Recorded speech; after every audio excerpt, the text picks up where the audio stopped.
বারান্দায় রেহানা বাবুকে কোলে নিয়ে বসেছিলেন। ওসমান সাহেব রেহানার ডান দিকে খালি চেয়ারটাতে বসলেন। রেহানা বললেন, নিশ্চয়ই বেশ জ্বর। তাই নাকি? 102টি হবে। থার্মোমিটার দিয়ে দেখেছ? না। তাহলে বুঝলে কি করে 102? অনুমান করে বলেছি। অনুমান করে আমাকে কিছু বলবে না। তুমি এরকম করছো কেন? কিরকম করছি? এত মেজাজ দেখাচ্ছ কেন? মেজাজ কোথায় দেখালাম? থানার ওসি ভদ্রলোকের সঙ্গে এমন খারাপ ব্যবহার করলে কেন? খারাপ ব্যবহার তো করিনি। আমি বিরক্ত হয়েছি। এই বিরক্তির ব্যাপারটি তাকে জানিয়েছি। সে জানে আজ আমি ভোরে আসব, কিন্তু সে রেল স্টেশনে আসেনি। আমি ডাক বাংলায় পৌঁছানোর পর এসেছে। সে কি ভেবেছে? তুমি কোনো সরকারি ট্যুরে আসোনি। তুমি এসেছো ছুটি কাটাতে। সে কেন সে আসবে? সে আসবে। সে তার পুরো দলবল নিয়ে আসবে। কারণ আমি পুলিশের আইজি। রেহানা একবার ভাবলেন বলবেন না, শেষ পর্যন্ত বলেই ফেললেন, এবং বললেন বেশ তীক্ষ্ণ কণ্ঠেই, তুমি এখন আর আইজি নও, রিটায়ারমেন্ট নিয়েছো। রিটায়ারমেন্টের আগের পাওনা ছুটি নিয়ে ঘুরে বেড়াচ্ছ। তুমি পুলিশের আইজি। এটা যত তাড়াতাড়ি ভুলতে পারবে ততই ভালো। ওসমান সাহেবের পাইপ নিভে গিয়েছে। নিভে যাওয়া পাইপ হাতে তিনি মূর্তির মতো দীর্ঘ সময় বসে রইলেন। রেহানা শীতল গলায় বললেন, এখন আর তোমাকে দেখা মাত্র পুলিশ অফিসাররা ছুটোছুটি করবে না। এটা মানসিকভাবে একসেপ্ট করার চেষ্টা করো। তোমার জন্যও ভালো, আমাদের সবার জন্য ভালো। ওসমান সাহেব জবাব দিলেন না। দূরের রেন্টি গাছের দিকে তাকিয়ে রইলেন। রেহানার মনে হলো এই কথাগুলি হয়তো না বললেও চলতো। তিনি গলার স্বর স্বাভাবিক করতে চাইলেন এবং করে বললেন, চা খাবে? না, শীতের মধ্যে ভালো লাগবে। আমাকে এক ঢোক হুইস্কি দিতে বলো। হুইস্কি এখানে কোথায় পাবে? আছে, আলিম নিয়ে এসেছে। আলিমকে বলো। আলিম ওসমান সাহেবের বাসায় গত 20 বছর ধরে আছে। তার বয়স ওসমান সাহেবের চেয়েও বেশি, কিন্তু গৃহভৃত্যদের কোনো পেনশনের ব্যবস্থা নেই। কাজেই তাকে একদিন আগেই রান্নার কিছু প্রয়োজনীয় জিনিসপত্র নিয়ে নীলগঞ্জে আসতে হয়েছে। আজ প্রচন্ড দাঁত ব্যথা থাকা সত্ত্বেও তিনি সারাদিন রান্না বান্না নিয়ে ব্যস্ত থাকতে হয়েছে। রেহানা বললেন, আলিম শুয়ে আছে, ওর শরীর ভালো না। তাছাড়া এখানে এসব করতে পারবে না। কেন? এখানে অসুবিধা কি? অসুবিধা আছে। ঘরে তুমি যা করো তাই বলে বাইরে এসেও করবে? রেখানা এখানে ছুটি কাটাতে এসেছি, রিল্যাক্স করতে এসেছি। তুমি একা আসোনি, তোমার সঙ্গে বাইরের মানুষ এসেছে। বাইরের মানুষ এখানে কেউ না। জামিল ঘরের ছেলে, সে আমার অভ্যাস জানে। আর সাব্বির 11 বছর ধরে ধরে বাইরে আছে। আমি তোমাকে এখানে মদ খেতে দেব না। রেহানা বাবুকে কোলে নিয়ে উঠে গেলেন। যাওয়ার সময় হারিকেন হাতে করে তুলে নিয়ে গেলেন। ওসমান সাহেব অন্ধকার বারান্দায় একা একা বসে রইলেন। এখানে মশা আছে, বন্য মশা। মানুষ কামড়িয়ে অভ্যাস নেই বোধহয়। কামড়াচ্ছে না, শুধু বিরক্ত করছে। ওসমান সাহেব আবার ধাঁধা নিয়ে বসে ভাবতে লাগলেন। পানি এক জায়গা থেকে অন্য জায়গায় নিতে হবে, শুধু হাতে নিতে হবে এবং একেবারে নিতে হবে। কোনো মানে হয়? বাবা, তুমি অন্ধকারে বসে কি করছো? দিলু ঢুকলো। ওসমান সাহেব মিষ্টি একটা গন্ধ পেলেন। দিলু পাউডার মেখেছে, কিংবা গায়ে সেন্ট দিয়েছে। গন্ধটা হালকা এবং চেনা, পরিচিত কোনো ফুলের গন্ধ। কি ফুল ওসমান সাহেব সেটা মনে করতে পারলেন না। অনেকদিন সচেতন ভাবে কোনো ফুলের গন্ধ নেওয়া হয়নি। অন্ধকারে একা একা বসে কি করছো বাবা? তোর সমস্যা নিয়ে ভাবছি। আমার আমার আবার কি সমস্যা? দিলু বেশ অবাক হলো। ওসমান সাহেব নরম গলায় বললেন, ওই যে পানি এক জায়গা থেকে আরেক জায়গায় নেওয়ার ব্যাপারটা। ও আল্লাহ, তুমি এখন এটা নিয়ে ভাবছো? হ্যাঁ ভাবছি। বলে দিব? না বলিস না, নিজেই বের করবো। আরেকটা সহজ ধাঁধা ধরবো, জামিল ভাইয়ের কাছ থেকে শিখেছি, দারুণ মজার। না, আর না, যেটা দিয়েছে সেটাকে সলভ করি। দিলু খিলখিল করে হাসলো। হাসছিস কেন? বলা যাবে না। যা, আলিমকে একটু আসতে বলতো। আমি পারবো না বাবা। পারবি না কেন? কি অন্ধকার দেখছো না? ভয় ভয় লাগে বাবা। কি? একটা ভূতের গল্প শুনবে? সত্যি, জামিল ভাইয়ের থেকে শুনেছি, ওনার নিজের লাইফের ঘটনা। ওসমান সাহেব কিছু বললেন না, পাইপ ধরাবার চেষ্টা করতে লাগলেন। খুব হাওয়া। দেয়াশটাইয়ের কাঠি নিভে যাচ্ছে। বাবা বলবো? বল। দিলু তার বাবার কাছে ঘেঁষে বসলো। একটা হাত রাখলো বাবার হাতে। গলার স্বর নিচু করে গল্প শুরু করলো। বুঝলে বাবা, তখন শ্রাবণ মাস। জামিল ভাই গিয়েছিল তার বন্ধুর বাড়ি, গ্রামের দোতলা বাড়ি। জামিল ভাইকে যে ঘরটায় থাকতে দেওয়া হয়েছে তার জানালাগুলো খুবই ছোট ছোট। বাবা শুনছো তো? শুনছি। তাহলে হু বলবে একটু পর পর, না বললে মনে হবে গল্প শুনছো না। ঠিক আছে, বলবো। তারপর কি হলো? মাঝরাতে হঠাৎ খুব ঝড় বৃষ্টি শুরু হলো। ঘরে হ্যারিকেন ছিল, হ্যারিকেনটা নিভে গেল। ঘুটঘুটে অন্ধকার, কিচ্ছু দেখা যাচ্ছে না। তারপর তারপর হলো কি শোনো, কে যেন দরজায় ধাক্কা দিতে লাগলো। জামিল ভাই বলল, কে? একজন মেয়ে মানুষের গলা শোনা গেল, দয়া করে দরজা খুলুন। তারপর কি হলো? জামিল ভাই দরজা খুলতেই ঘরে একটা মেয়ে ঢুকে আসলো, 17-18 বছর বয়স। বাইরে এত ঝড় বৃষ্টি, কিন্তু মেয়েটি খটখটে শুকনো। ওসমান সাহেব বললেন, ঘুটঘুটে অন্ধকারে জামিল কি করে দেখলো যে মেয়েটি শুকনো, এবং বুঝলোই বা কি করে ওর বয়স 17-18? দিলু থমকে গেল। এটা সে ভাবেনি। ওসমান সাহেব হাসি মুখে বললেন, গল্পটার মধ্যে একটা ফাঁকি আছে, তাই না দিলু? দিলু জবাব দিল না। তার একটু মন খারাপ হয়ে গেল। ওসমান সাহেব বললেন, গল্পটা শেষ কর। না থাক। থাকবে কেন? বাকিটা শুনি। তোমাকে শুনতে হবে না। দিলুর গলায় স্বর ভারী, যেন সে এক্ষুনি কেঁদে দেবে। সে উঠে দাঁড়ালো। কোথায় যাচ্ছিস? জামিল ভাইকে কথাটা জিজ্ঞাসা করে আসি। পরে জিজ্ঞেস করলেও হবে। না, আমি এখনই জিজ্ঞেস করব। সে কেন আমার সঙ্গে মিথ্যা কথা বলবে? গল্প তো গল্পই, গল্প কখনো সত্যি হয় না। জামিল ভাই বলেছিল এটা সত্যি গল্প। দিলু প্রথমে গেল খাবার ঘরে। সেখানে একজন অপরিচিত রোগা লোক হ্যাজাক লাইট ঠিক করার চেষ্টা করছে। একবার দপ করে আগুন জ্বলে উঠছে। লোকটি খাইছে রে বলে এক লাফে পেছনে ছুটে যাচ্ছে। ব্যাপারটা দিলুর কাছে খুব মজা লাগলো। দিলু হাসি মুখে বলল, আপনার নাম কি? আমার নাম বাদলা। বাদলা আবার মানুষের নাম হয় নাকি? বাপ মায় দিছে, কি করবো কন? তারা বোধহয় নাম দিয়েছিল বাদল। দিলুর কথা শেষ হওয়ার সঙ্গে সঙ্গে হ্যাজাকটা ঠিক হয়ে গেল। বাদলা দাঁত বের করে বলল, আফা, আপনার খুব ভয়। দিলু বলল, আপনি কি জামিল ভাইকে দেখেছেন? ওই যে লম্বা, গায়ে পাঞ্জাবি আর ক্রিম কালারের চাদর। জি দেখেছি। কোথায় দেখেছেন? এই সাপ আরেকজন কোট পরা সাপ আইসা বইসা আছে পুকুরের ঘাটে, গফ করতেছে। আপনি জানতো জামিল ভাইকে ডেকে নিয়ে আসুন, বলবেন দিলু আপনাকে ডাকছে। আমার নাম দিলু, দিলশাদ থেকে দিলু। লোকটি চলে গেল। দিলু মুখ গম্ভীর করে বসে রইল। রাত বেশি হয়নি, মাত্র 8টা, কিন্তু মনে হচ্ছে গভীর রাত। ঝিঝি ডাকছে চারদিকে। বাবুর কান্না শোনা যাচ্ছে। সে সারাদিন ঘুমিয়েছে, কাজে সে রাতে জেগে থাকবে। একটু পরে পরে কাঁদবে।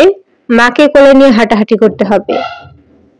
দিলু শুনল তার মা গল্প বলার চেষ্টা করছে। তুলা রাশি কন্যা রাশির গল্প। এই গল্পটি ছোটবেলায় সেও শুনেছে। এক রাজকন্যার ওজন মাত্র 100 টাক, কিন্তু এক রাতে হঠাৎ করে তার ওজন বেড়ে গেল। কি ব্যাপার দিলু? জরুরি তলব কেন? জামিল ভাই, আপনি আমাকে মিথ্যা কথা বললেন কেন? কেউ আমাকে মিথ্যা কথা বললে আমার খুব খারাপ লাগে। কোনটা মিথ্যা? আমি তো তোকে কোনো মিথ্যা কথা বলিনি। মিথ্যা আমি তেমন বলি না। ওই যে একটা ভূতের সত্যি গল্প বলেছিলেন, ওটা তো আসলে ভূতের মিথ্যে গল্প, সত্যি গল্প না। কোন গল্পটি? ওই যে বন্ধুর বাড়িতে গিয়েছেন, ঝড় বৃষ্টির সময় 16-17 বছরের একটি মেয়ে ঘরে ঢুকে পড়লো। হ্যাঁ, মনে পড়েছে। মিথ্যে হবে কেন? এটা সত্যি গল্প। না, সত্যি না। এই অন্ধকারে আপনি কি করে বুঝলেন ওর বয়স 16-17? ওর কাপড় ভেজা না? জামিল গম্ভীর গলায় বলল, ওই রাতে খুব ঝড় বৃষ্টি হচ্ছিল। ঝড়ের সময় ঘন ঘন বিদ্যুৎ চমকায়। বিদ্যুতের আলো শহরের ইলেকট্রিক আলোর চেয়েও কড়া। দিলু তাকিয়ে রইল, চোখ বড় বড় করে। জামিল বলল, তবে মেয়েটির বয়সের ব্যাপারটা আমার কল্পনা। আমি নিজে তখন অল্প বয়স্ক ছিলাম। তাদের সব মেয়েকেই অল্প বয়স্ক মনে হতো তাদের বয়স 16-17। দিলু কিছু বলল না। কি এখন বিশ্বাস হচ্ছে না? হচ্ছে। জামিল ভাই, বল, আরেকটি সত্যি গল্প বলেন। আরেকদিন বলবো।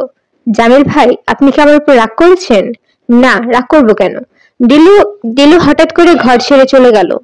জামিল হাসলো। দিলু নিশাতের মতো হয়নি। সে হয়তো এখন কিছুক্ষণ কাঁদবে। রাতের খাবার দেওয়া হলো রাত 9টার দিকে। দেখা গেল কারোরই খাওয়ার দিকে মন নেই। শুধু সাব্বির খাওয়া দেয়া হয়েছে শোনা মাত্র সে এসে বসেছে এবং খাওয়া শুরু করেছে। রেহানা বাবুকে কিছু একটা মুখে দেওয়ার জন্য আবার এ ঘরে আসে। এসে সাব্বিরের একা একা খাওয়ার দৃশ্যটি দেখলেন। সাব্বির ঘন ঘন পানি খাচ্ছে। রেহানা বললেন, খুব ঝাল হয়েছে নাকি? একটু হয়েছে, অসুবিধা নেই, এরা ঝাল দেয় বেশি। আলিম রান্না করলে এটা হতো না। আলিম অসুস্থ হয়ে পড়ে আছে। কি অসুখ? দাঁত ব্যথা। সাব্বির গম্ভীর মুখে খেয়ে যাচ্ছে। রেহানা লক্ষ্য করলেন সে একবারও বলল না অন্যরা কেউ খেতে আসছে না কেন। এটা একটা সাধারণ ভদ্রতা। 10-11 বছর বিদেশ থাকলে কেউ অভদ্র হয়ে যায় না, বরং আরো ভদ্র হয়। সেটাই স্বাভাবিক। রেহানা বলল, এত কিছু রান্না হয়েছে কিন্তু কেউ কিছু খেতে চাচ্ছে না, সব নষ্ট হবে। দিলু ঘরে ঢুকলো। সে এসেছে নিশাতের জন্য এক গ্লাস পানি নিতে। রেহানা দেখলেন পানি ঢালতে গিয়ে সে অনেকখানি পানি টেবিলে ফেললো। মেয়েটা কাজকর্মে এত আনাড়ি হয়েছে। পানি গড়িয়ে যাচ্ছে সাব্বিরের দিকে। তাকে অল্প সরে বসতে হলো। দিলু বলল, সাব্বির ভাই, আপনি এত পেটুক কেন? সবাইকে ফেলে খেয়ে ফেলছেন। রেহানার কপালে ভাঁজ পড়ল। মেয়েটা মাঝে মাঝে এমন রুচিহীন কথাবার্তা বলে, লজ্জায় পড়তে হয়। দিলু চলে যেতেই সাব্বির বলল, আপনার এই মেয়েটিকে আমার খুব পছন্দ। ওর মধ্যে এক ধরনের সরলতা আছে। রেহানা কিছু বললেন না। মনে মনে সাব্বিরের কথাটার অন্য কোনো মানে হয় কিনা কিংবা অন্য কোনো অর্থ আছে কিনা বুঝতে চেষ্টা করলেন। এই মেয়েটিকে তার পছন্দ, এই কথাটার মানে কি? এর মানে কি বড় মেয়েকে তার পছন্দ নয়? বড় মেয়েটির মধ্যে কি সরলতা নেই? প্রথম দিকে সাব্বিরকে যতটা ভালো লেগেছিল এখন আর ততটা লাগছে না। ছেলেটি অভদ্র, অমিশুক। অবশ্য সে অত্যন্ত সুপুরুষ। চেহারায় এক ধরনের কাঠিন্য আছে যা সহজেই চোখে পড়ে। কবির এরকম ছিল না। কবিরের মধ্যে একটা হালকা ফুর্তির ভাব ছিল যা কোনো বয়স্ক মানুষকে ঠিক মানায় না। এটা ভাবতে ভাবতে রেহানা লজ্জিত বোধ করলেন। ঠিক এই মুহূর্তে তিনি কবিরকে অপছন্দ করার চেষ্টা করছেন।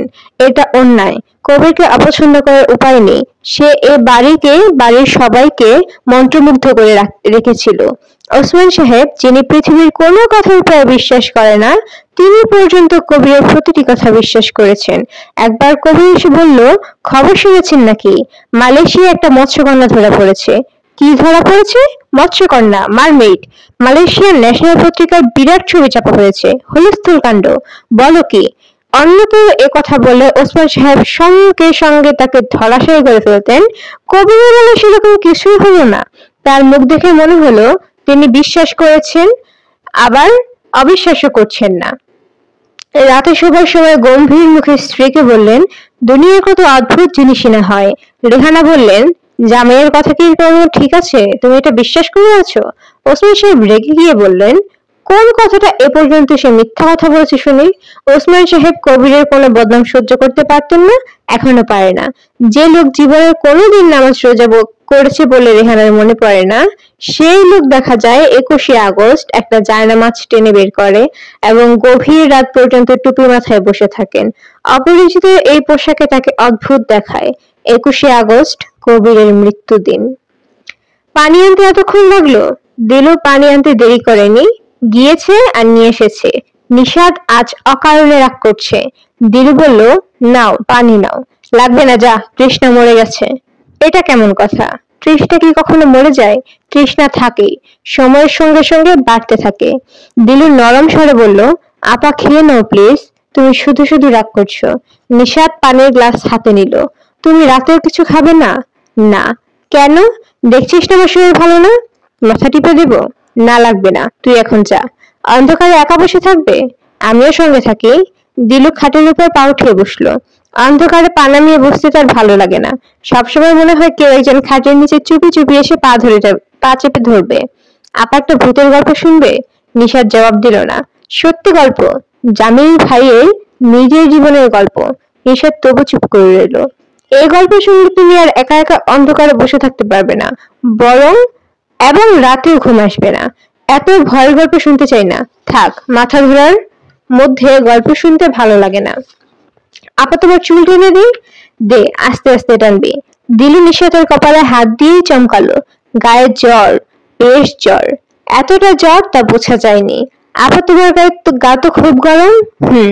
জানালা বন্ধ করে দেই, ঠান্ডা হাওয়া আসছে। না থাক, জানালা বন্ধ থাকলে আমার কেমন যেন লাগে, মনে হয় নিঃশ্বাস নিতে পারছি না। মশারি ফেলে দেই, মাঝে মাঝে মশা কামড়াচ্ছে।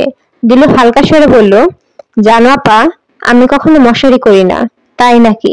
হ্যাঁ, কারণ যেসব মশা মানুষকে কামড়ায় তারা সব স্ত্রী মশা, পুরুষ মশারা কামড়ায় না। আমি নিজে মেয়ে হয়ে আরেকটা মেয়ে মশাকে কিভাবে করে মেরে ফেলি বলো? পুরুষ মশারা কামড়ায় না এ কথা তোকে কে বলেছে? জামিল ভাই বলেছেন। নিশাত বিছানায় উঠে বসলো, নিচে সুরে বলল, জামিল ভাইয়ের সঙ্গে তোর এত মাখামাখি কেন? দিল অবাক হয়ে বলল, এই কথাটা কেন বলছো? সবসময় তোর মুখে জামিল ভাই, এটা ভালো নয়। ভালো নয় কেন? তোর বয়স কম, এই বয়সে মেয়েরা খুব সহজে নানান রকম দুঃখ কষ্ট পায়।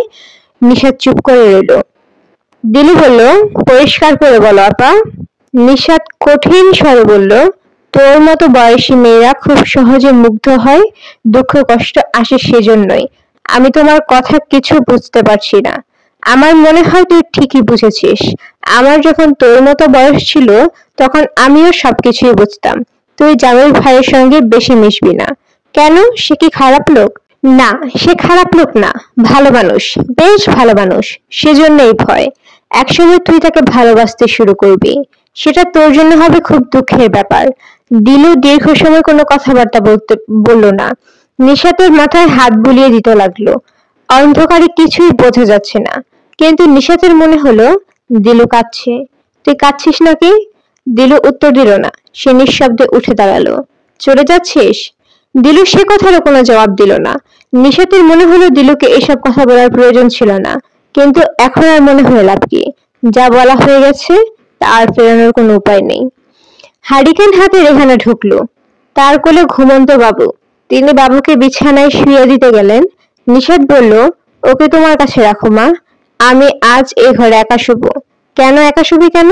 সব প্রশ্নের জবাব দিতে পারবো না। তোর শরীর ভালো নেই, কেউ একজন তোর সাথে থাকা দরকার। আমি থাকি কিংবা দিলে থাকুক, কাউকে থাকতে হবে না।